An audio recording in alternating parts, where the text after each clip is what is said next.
Chapter 12। Next morning. Vasu जब वीनू को pick करने आता है तो उसकी आंखें हैरानी से बड़ी हो जाती है। वहाँ काफी सारी मेंशन के बाहर कार थी जिन्हें वासु बहुत अच्छे से जानता था। वासु तेज कदमों से अंदर आता है। उसकी आंखें अंदर का नजारा देख फैल जाती है।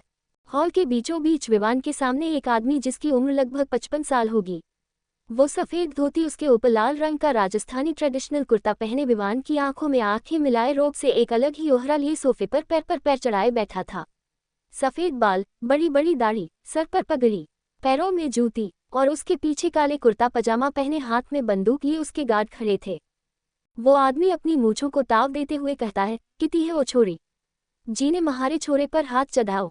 ये कहते समय उसकी आंखें लाल थी जिसने ज्वाल साफ देखी जा सकती थी। तभी ऊपर से वेदा, अमाया ब्रेकफास्ट करने के लिए नीचे आते हैं। धीरे धीरे एक एक कर सभी घर वाले आ जाते हैं। सभी एक साइड में खड़े हो उन्हें हैरानी से देख रहे थे। उस आदमी का रोब ही ऐसा था कि कोई कुछ कह ही नहीं पा रहा था उस गर्म माहौल को देखकर। वीनू अपना ब्लैक कलर का बिजनेस सूट पहने नीचे आती है। उस आदमी के बगल में ही सोफे पर बैठकर एक सर्वेंट को आवाज लगाकर कहती है, मेरे लिए कॉफी और हमारे मेहमान के लिए मीठी अदरक वाली चाय। वो आदमी वीनू के बालों में हाथ फेर कर बोला, महारी लाडो ठीक तो है ना, और या चाय महारे को ना पीनी।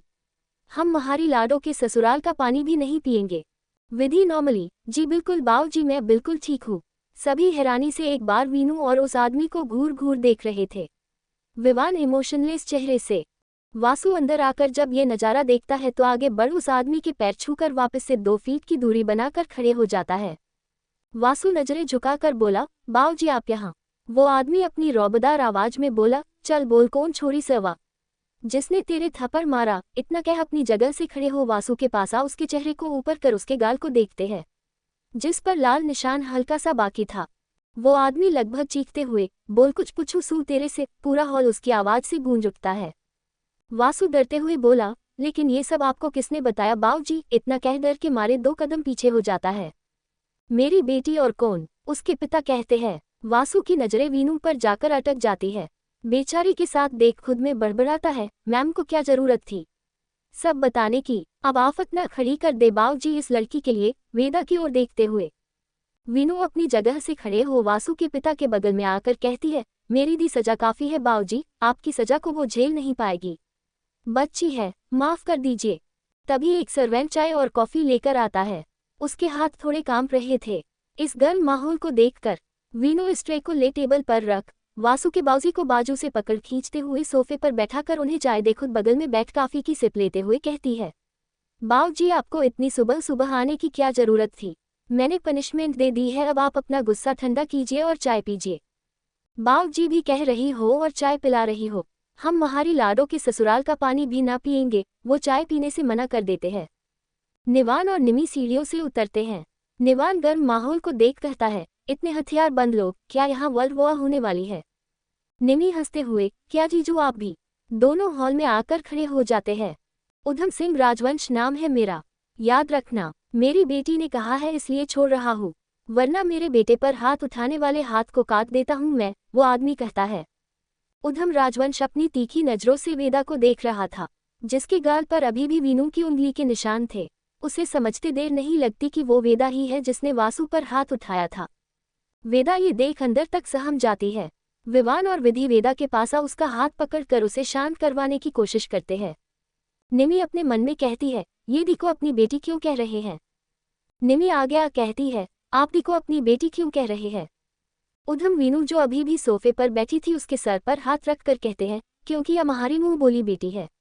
मेरी नजरों में बेटी बेटी होती है, चाहे वो मुंह बोली हो या खुद की अपनी। वीनू अपना कॉफी का मग टेबल पर रख अपनी जगह से खड़े होकर कहती है, बाऊ जी आपको जाना चाहिए वरना आपको देर हो जाएगी। उधम वीनू की बात को काटते हुए, लेकिन थाने तो काम था महारे से। वीनू, बाहर चलिए, मैं आपको चलते चलते बताऊंगी। उधम दरवाजे की ओर जाने लगता है। वासु आगे बढ़ पैर छूकर वापस से दूरी बनाकर खड़ा हो जाता है। वासु को अपने पिता से बहुत डर लगता था। शायद यही कारण था कि वासु वीनू के गुस्से को झेल लेता था। उसे अपने पिता के गुस्से को झेलने की बचपन से जो आदत थी। उधम बाहर जाने से पहले कुछ सोच वीनू से कहता है, तुमने हमें हमारे जमाई सास से तो मिलवाया ही ना। ये सुन वीनू विवान की ओर देखती है जो निमी के पास खड़ा था। विवान निमी के कान में फिसफुसाते हुए कहता है, ये नए ससुर जी कहाँ से आ गए? निमी मुंह बनाकर अपने कंधे उचका देती है। वीनू निवान की ओर इशारा करते हुए कहती है, बाऊ जी वो है मेरे हस्बैंड और उसके बगल में खड़ी मेरी छोटी बहन। उधम राजवंश आगे बढ़ निवान के सामने खड़ा हो जाता है और अपने गले में पहनी एक गोल्ड की चैन निकाल कर निवान को देते हुए कहता है, वासु पर किसी ने हाथ उठाया। ये सुन हम गुस्से से भर उठे। महारे ये भी याद ना रहा कि मैं महारी लाडो के ससुराल जा रहा हूँ, इसलिए थारे वास्ते कोई सगुन के तौर पर तोहफा नहीं ला पाया। ये सगुन समझ कर रख लो। निवान मना करते हुए कहता है, नहीं नहीं, इसकी कोई जरूरत नहीं है सर। उधम रौबदार आवाज में बोले, रख लो, हम महारे जमाईसा से पहली बार मिले हैं। यो सर सर क्या है बाऊजी, बुलाओ हमें वासु और वीनू की तरह। उद्धरण चिन्ह। निवान एक बार वीनू की ओर देखता है। वीनू उस चैन को लेने का इशारा करती है। निवान वेद और वामिका की ओर देखता है। वामिक तो टोटली कंफ्यूज थी कि ये हो क्या रहा है। वेद उस चैन को लेने का इशारा करते हैं। निवान उस चैन को रख लेता है और कहता है, थैंक यू बाऊजी। उधम राजवंश निवान के कंधे पर हाथ रख कहता है, महारी लाडो की आंख में यदि थारे कारण आंसू आए तो महारे से बुरा कोई ना होगा।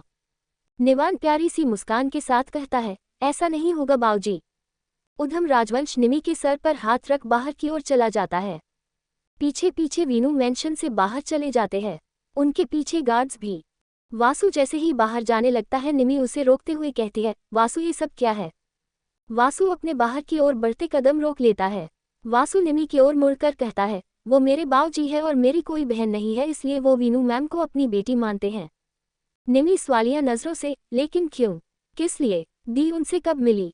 बाहर गार्डन में वीनू अपनी हथेलियों आपस में मसल रही थी, जिसे देख उधम वीनू के बालों में हाथ फेर कर कहता है, बताओ के बाद सब क्यों परेशान है महारी लाडो? वीनू इधर उधर देख कर कहती है, बाऊजी पहले प्रॉमिस करो किसी को नहीं बताओगे। उधम बोले, अच्छा किसी को ना बताता, लेकिन पहले महारे को तो बता। वीनू कहती है, मैं किसी को ढूंढना चाहती हूँ, मैं जानना चाहती हूँ कि वो शख्स कहाँ है। उधम बोले, लेकिन तुम किसी को क्यों ढूंढ रही हो? कि तू महारे जमाईसा को धोखा तो नहीं दे रही? छोटी नजरें कर, अगर कोई था तो उसे भूल कर एक अच्छी लाइफ की शुरुआत करो बेटा। रिश्ते ऐसे ही ना बनते, उन्हें बनाए रखना पड़ता है। जमाईसा सन एक थाने कोई मिल भी ना सके, हम एक नज़र देख सामने आले की नियत बता सकते हैं।